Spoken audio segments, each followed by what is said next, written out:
नमस्कार दोस्तों, आप लोग बहुत दिनों से प्रतीक्षा कर रहे हैं। यूपी पीएससी जो जीआईसी का एग्ज़ाम हुआ था 19 सितंबर को हुआ था, ठीक है। तो उसके रिजल्ट की प्रतीक्षा कर रहे हैं, लेकिन रिजल्ट अभी नहीं आ पा रहा है। तो मैं आपको बता दूं कि रिजल्ट भले ही लेट हो रहा हो, लेकिन आपको अपनी प्रिपरेशन कैरी ऑन क्यों रखनी चाहिए। आयोग का पैटर्न है, तरीका है, उसका ट्रेंड है कि वो जब मेन एग्जाम, जब भी डिस्क्रिप्टिव एग्जाम होता है मेन, तो वो वहां पे 30 से 40 दिन का समय देता ही देता है आपको। लेकिन इस बार आपको कोई टाइम ऐसा मिलने की चांसेस कम लग रहे हैं, क्योंकि 19 सितंबर से 19 अक्टूबर 1900 नवंबर आज हो चुकी है। अब 19 दिसंबर को मेंस का एग्जाम होना है, मात्र एक महीना बचा हुआ है। तो ऐसे में ये कहना मतलब कोई ऐसी स्पेशल बात नहीं है कि मैं आपको बोलूं कि आज या कल में रिजल्ट आने वाला है। तो डेफिनेटली आज या कल में रिजल्ट आने वाला है, ये सभी लोग जानते हैं, कोई स्पेशल इसमें नहीं है। अगर बाय द वे आज या कल में रिजल्ट नहीं आता है, तो एक ये भी पॉसिबिलिटी हो जाएगी कि आपकी मेंस एग्जाम की जो डेट है वो भी आगे बढ़े, क्योंकि कम से कम 30 से 40 दिन का समय जहां डिस्क्रिप्टिव एग्जाम होता है वहां दिया ही जाता है। लेकिन इस बार समय बहुत कम बचा है, ठीक 30 दिन बचे हुए हैं। या तो आज या कल में रिजल्ट आ जाएगा। अगर रिजल्ट नहीं आता है तो आप डेफिनेट मान के चलिए कि फिर ये एग्जाम की जो डेट है मेंस की 19 दिसंबर, वो 19 दिसंबर को आयोग करा पाए, ये थोड़ा मुश्किल ही लग रहा है। ये डेट हटेगी, फिर ये डेट आगे बढ़ेगी। फिलहाल अब कट ऑफ को लेकर काफी चर्चाएं हैं। जब तक रिजल्ट नहीं आ जाता, कट ऑफ को लेकर चर्चाएं बनी रहेंगी। और तथा कथित काफी लोगों ने बताया भी होगा कि भाई कट ऑफ इतनी जा रही है, इतनी जा रही है, इतनी जा रही है। लेकिन मुझे नहीं लगता कि एक व्यक्ति सभी विषयों का विशेषज्ञ हो सकता है और सभी विषयों की सही कट ऑफ बता सकता है, ठीक है। वो केवल यूट्यूब पे व्यूज बढ़ाने के लिए लोग डाल देते हैं। मैं आपको केवल केमिस्ट्री का ही प्रिडिक्शन बता सकता हूं कि अगर आपके आफ्टर नेगेटिव क्वेश्चंस के बाद अगर 65 क्वेश्चंस बन रहे हैं, तो आप डेफिनेटली मेंस की तैयारी में लग जाइए, कोई डाउट नहीं है। अगर आपके 60 क्वेश्चंस भी बन रहे हैं तो भी आप लग जाइए, क्योंकि आपके भी प्रबल चांसेस हैं। क्योंकि एग्जाम में जो अपीयरेंस थी बहुत कम थी, बहुत कम लोगों ने एग्जाम दिया था, काफी लोगों ने एग्जाम इसे छोड़ दिया था। तो यहाँ पे और निगेटिव जो मार्किंग जहां होती है ना, वहां अलग ही खेला होता है। तो आपको बहुत अच्छे चांसेस हैं। अब मैं जनरल की बता रहा हूँ 60 के आसपास। अगर थोड़ा बहुत आपका कैटेगरी के हिसाब से 1-2 नंबर आगे पीछे कर लीजिए, क्योंकि एक खतरा बहुत ज्यादा यह है कि अगर आपके 60 मार्क्स बन रहे हैं, 62 बन रहे हैं और आपने प्रिपरेशन स्टार्ट नहीं की और बाय द वे आप ये एग्जाम क्वालिफाई भी कर जाते हैं, तो भी आपको मेन में आउट ही होना है।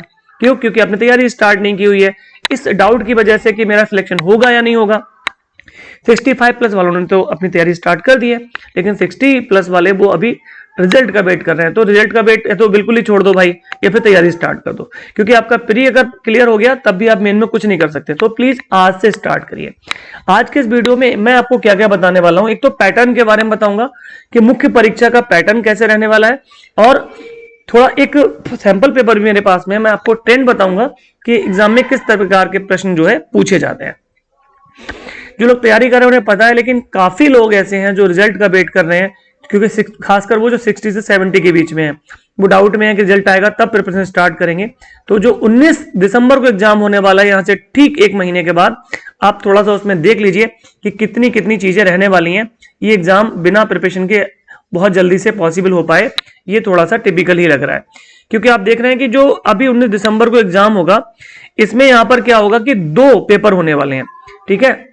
आपको पता है कि 2 पेपर होंगे, जिनमें एक पेपर हिंदी का रहेगा और एक पेपर आपका ऑप्शनल जो भी आपका सब्जेक्ट है उसका रहेगा, ठीक है। ये जो मैं आप देख पा रहे होंगे स्क्रीन पे, ये मैंने जो एडवर्टाइजमेंट आया था आयोग का, उसमें से मेन का जो सिलेबस है उसे मैंने क्रॉप करके यहाँ पे लगाया हुआ है, ठीक है।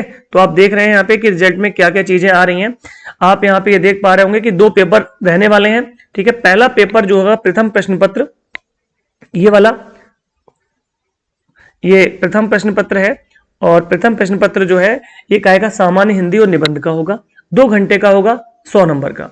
दूसरा प्रश्न पत्र जो है आपका ये वैकल्पिक विषय, यानी जो भी ऑप्शनल आपका सब्जेक्ट है, मैथ्स बनता है, केमिस्ट्री, फिजिक्स जो भी है, उसका 3 घंटे का होगा, 300 नंबर का होगा। हिंदी यहां पर निर्णायक रहेगी, क्योंकि 100 नंबर बहुत ज्यादा मायने रखते हैं, ठीक है। तो हिंदी पर भी आपको विशेष ध्यान देना ही पड़ेगा। अब पाठ्यक्रम की अगर हम बात करें तो यहां पर देखिए, जो पहला पेपर है जिसे हम सामान्य हिंदी बोल रहे हैं, ये ऑलरेडी 2 ग्रुप्स में डिवाइड है। इसे 2 भागों में बांट के रखा हुआ है। प्रथम खंड को बोला है सामान्य हिंदी और द्वितीय खंड मतलब हिंदी निबंध। ये पहला पेपर 100 नंबर का, 2 घंटे का, प्रातः यानी सुबह आपका 9 से 11 बजे तक होने वाला है, ठीक है। 9 से 11 बजे तक होने वाला है। 50 नंबर में इसमें सामान्य हिंदी आएगी और 50 नंबर में आपका एक निबंध लिखने को आएगा।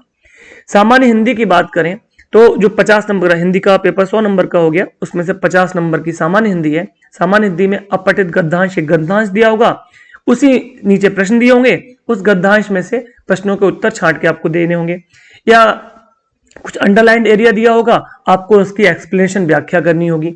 ठीक है, बाकी अनेकार्थी शब्द, विलोम शब्द, पर्यायवाची, तत्सम, तद्भव, क्षेत्रीय, विदेशी, वर्तनी, अद्भुत, शब्द रूप, संधि, समास, क्रियाएं, हिंदी वर्णमाला, विरामचिह्न, शब्द रचना, वाक्य रचना, अर्थ, मुहावरे, लोकोक्तियां, उत्तर प्रदेश की बोलियां, ये सारी चीजें अशुद्धियां आएंगी।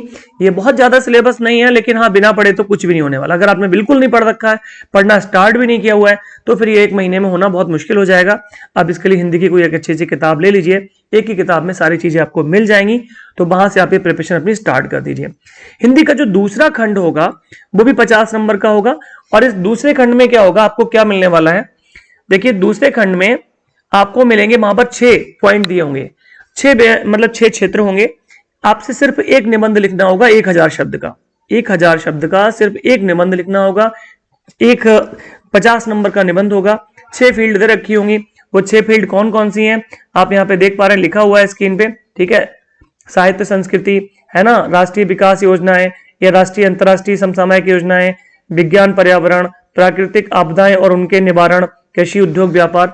तो ये जो 6 फील्ड है, 6 में से आपको वहां पे 5 या 6 ऑप्शन मिलेंगे, उनमें से किसी एक पर आपको एक ही निबंध लिखना होगा 1000 शब्द का, 50 अंक का। सिर्फ पढ़ने नहीं भरना है भाई, इसमें तैयारी भी करनी है आपको, क्योंकि आपको भाषा, शैली, लिखने का तरीका, वर्तनी, सभी कुछ देखा जाएगा, जो आपके निबंध वास्तव में आपके व्यक्तित्व का परीक्षण होता है। ठीक है, तो यहाँ पर इसमें आप विशेष तैयारी रखेंगे। बाकी मैं इसे ज्यादा डिटेल नहीं करूंगा, क्योंकि ये वीडियो इस पर्पज के लिए नहीं बनाया गया है। ठीक है, अब इसमें देखिए नेक्स्ट में क्या होगा, यहां से अब जब आप जाएंगे, तो जब आप आगे बढ़ेंगे तो देखेंगे कि दूसरा जो पेपर है वो ऑप्शनल है आपका। ऑप्शनल का मतलब है वहां पर जो विषय है आपका वो वैकल्पिक विषय, वैकल्पिक जो भी प्रश्न आपने भरा होगा, फिजिक्स, केमिस्ट्री, मैथ, जिसका भी होगा, तो इसका पैटर्न सबका एक जैसा है, क्वेश्चंस अलग अलग होंगे। पैटर्न एक जैसा क्या है, देखिए आप, पैटर्न का मतलब यह है कि टोटल प्रश्न सभी के 20 ही होंगे, चाहे हिंदी, मैथ, हिंदी हो, मतलब विज्ञान हो, केमिस्ट्री, फिजिक्स, सब्जेक्ट विषय कोई भी क्यों ना हो, टोटल 20 प्रश्न होंगे। और इन 20 प्रश्नों को 3 खंडों में बांटा गया है।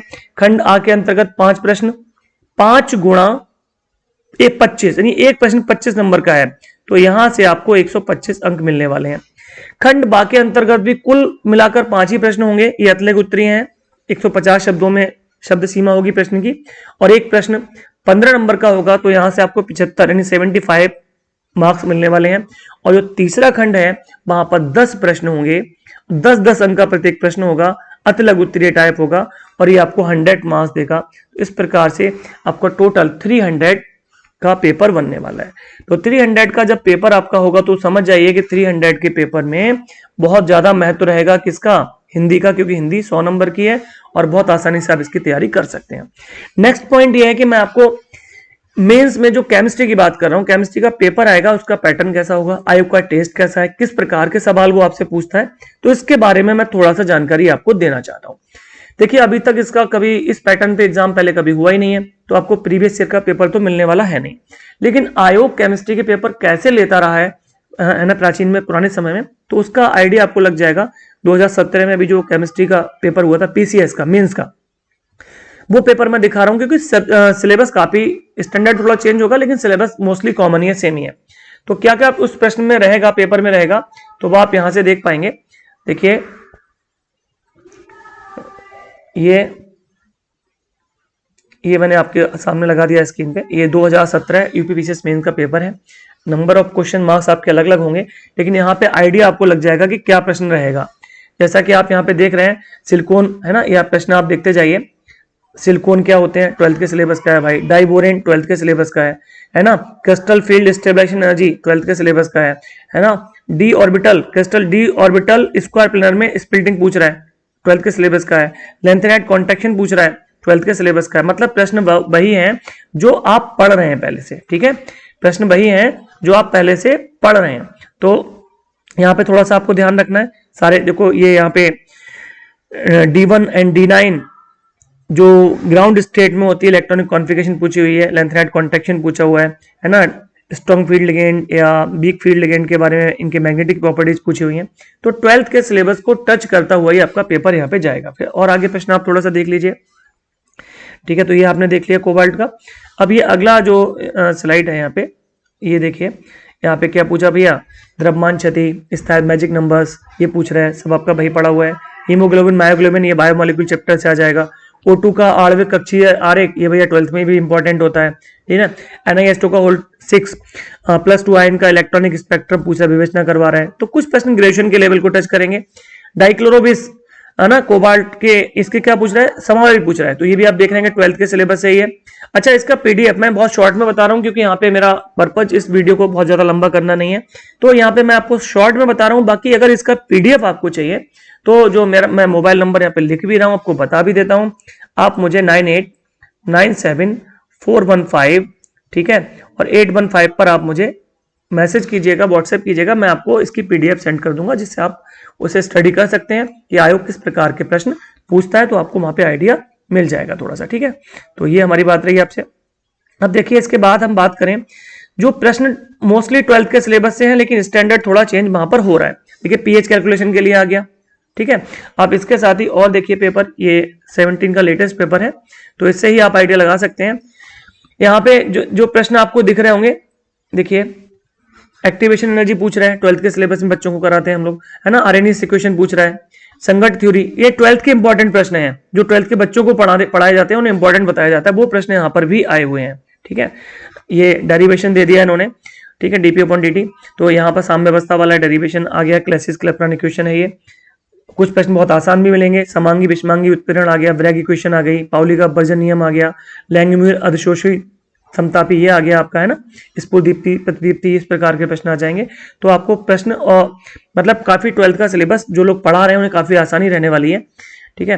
नर्स्ट की इक्वेशन पूछ ली इन्होंने, वितरण नियम पूछ लिया, बताइए कॉमन आयन इफेक्ट, विलेयता गुणनफल। तो 12th के इस तरह के कुछ प्रश्न आपको कंफर्टेबल करेंगे।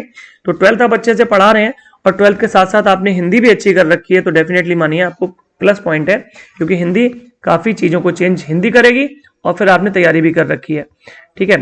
ये सेकंड पेपर आता है, इसमें नेम रिएक्शन वगैरह दे रखी है ना, क्लोरीनेशन दे दिया, ये यहाँ पे आप देखिए ये फ्रीडल क्राफ्ट इक्वेशन दे दी, है ना। मैंने पहले ही बोला कि मेरा पर्पज इस वीडियो को लंबा करना नहीं है, मैं शॉर्ट में बहुत आपको एक ग्लिम्स दे रहा हूँ, और बाकी आपको इसकी पीडीएफ अगर चाहिए होगी तो मैं आपको व्हाट्सएप कर दूंगा, जिन लोगों को चाहिए वो ले सकते हैं मुझसे, है ना। यहाँ पे देखिए स्टेबिलिटी पूछ लेगा, बेंजीन के कंपाउंड देके हर एग्जाम में ही आती है। सिंथेसिस पूछ लेगा, ट्राइब्रोमो बेंजीन का है, टीएनबी का पूछ लिया, इस तरह से। ये यहाँ पे हेलोजिनेशन, ये आप देख पा रहे हैं, हेलोजिनेशन भी आ गया, ठीक है। और ये हेलोजिनेशन आ गया, निर्जलीकरण आ गया, हाइड्रोजनेशन आ गया, है ना। स्टेबिलिटी तो ये आएगी आती है, तो इसमें कोई ऐसी खास बात नहीं है, लेकिन कुछ प्रश्न ग्रेजुएशन को टच अवश्य करेंगे। उसकी वजह यह है क्योंकि अगर सारे प्रश्न ही आसान हो जाएंगे तो फिर लोग, जो भीड़ है, जिन लोगों ने अप्लाई कर रखा है, उन्हें छटनी करना मुश्किल हो जाएगा कि सिलेक्शन किसका लिया जाए।